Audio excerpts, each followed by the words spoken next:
एक शांत, हरियाली से भरे गांव में, जहां सुबह की शुरुआत होती है पक्षियों की चहचहाहट से और शामें ढलती है सुनहरी धूप में, वहीं रहता था एक नटखट लेकिन बहुत जिज्ञासु लड़का राजू। गर्मियों की छुट्टियां शुरू हो चुकी थी। पाठशाला की किताबें बक्सों में बंद हो गई थी।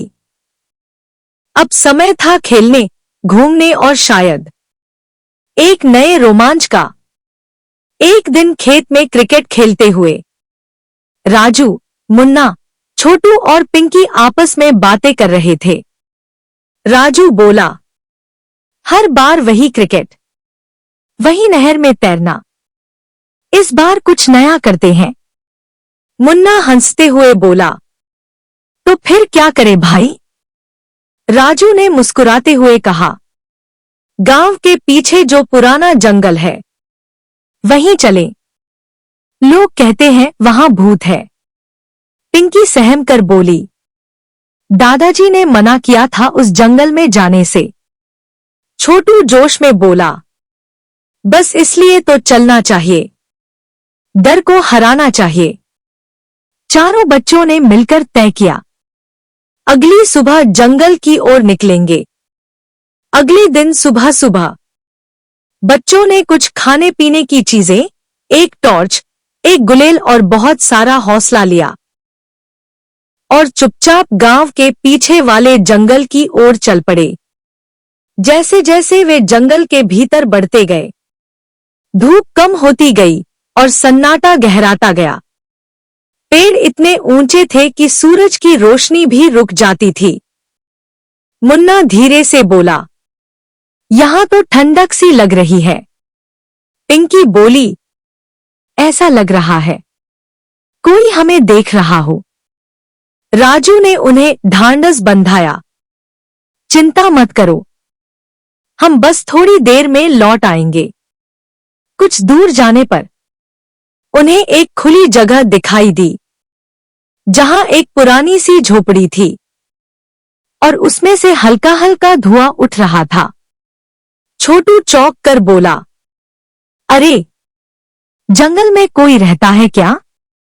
झोपड़ी से बाहर निकले एक वृद्ध साधु, लंबी सफेद दाढ़ी, माथे पर भस्म, रुद्राक्ष की माला। उनकी आंखों में थी शांति, पर साथ ही एक रहस्य। साधु ने गंभीर स्वर में पूछा, बच्चों, यहां क्यों आए हो? पिंकी कांपती आवाज में बोली, हम बस घूमने आए थे बाबा। साधु बोले, इस जंगल की अपनी आंखें हैं और अपने राज भी। लौट जाओ, इससे पहले कि जंगल तुम्हें पहचान ले। साधु झोपड़ी के भीतर चले गए। चारों बच्चे थोड़ा पीछे हटे ही थे कि अचानक चारों ओर घना कोहरा छा गया। चारों तरफ सन्नाटा, सिर्फ बांसुरी की धीमी आवाज और फिर कानों में गूंजती फुसफुसाहट, वापस जाओ, वापस जाओ। राजू घबरा कर बोला, ये आवाज कहां से आ रही है? पेड़ के पीछे से एक सफेद साया प्रकट होता है। सफेद साड़ी में लिपटी एक स्त्री, चेहरा उसके बालों से ढका हुआ और आंखों से निकलती थी बस खामोशी।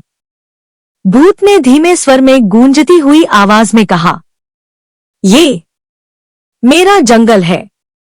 बच्चे डरकर चारों दिशाओं में भागने लगे। टॉर्च गिर गई, टिफिन खुल गया और जंगल और भी डरावना हो गया।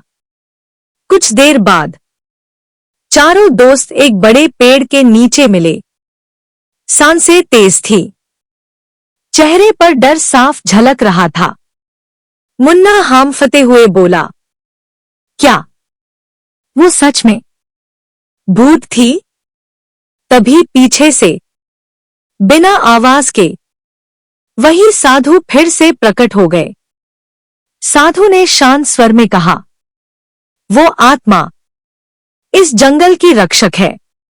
कई वर्ष पहले उसके साथ यहां बड़ा अन्याय हुआ था। अब वो इस जंगल की रक्षा करती है उन लोगों से जो इसे हानि पहुंचाते हैं।